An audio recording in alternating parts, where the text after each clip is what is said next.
তার সাম্প্রতিক ফর্ম উদ্বেগে রাখছে টিম ইন্ডিয়াকে।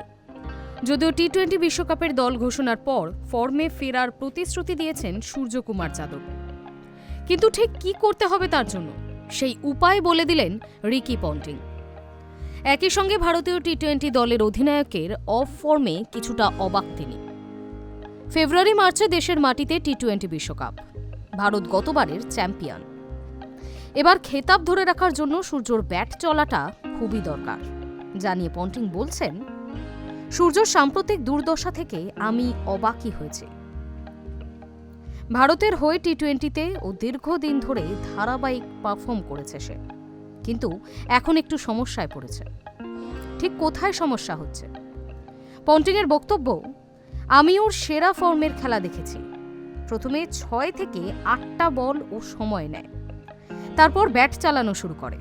তখন মনে হয় ওকে আউট করাই যাবে না, ঠিক যেমন ট্র্যাভিস হেডের ক্ষেত্রে হচ্ছে। আমি সূর্যকে পরামর্শ দেব, নিজের ওপর ভরসা রাখো, আত্মবিশ্বাসী থাকো, রান করার কথা ভাবো, আউট হওয়ার কথা ভেবো না। তুমি তো নিজেকে বিশ্বের সেরা টি-20 ব্যাটার হিসেবে প্রমাণ করেছো, আরেকবার সবার সামনে নিজেকে প্রমাণ করো। সাম্প্রতিক অতীতে একেবারেই ফর্মে নেই সূর্য। গত বছর একটিও অর্ধশতক করতে পারেননি তিনি। 2025 সালে 19 ইনিংসে মাত্র 218 রান করেছেন, গড় মাত্র 13.62, স্ট্রাইক রেট 123.16, সর্বোচ্চ এশিয়া কাপে করা 47 রান।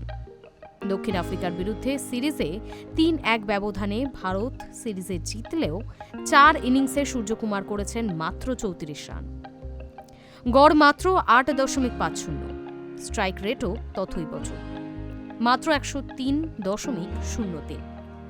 টি-20 বিশ্বকাপের আগে অবশ্য নিউজিল্যান্ডের বিরুদ্ধে টি-20 সিরিজে খেলবে টিম ইন্ডিয়া। এখন দেখার, ব্যাটে রানের খরা কাটাতে পারে কিনা টিম ইন্ডিয়ার টি-20 অধিনায়ক। Hi news network.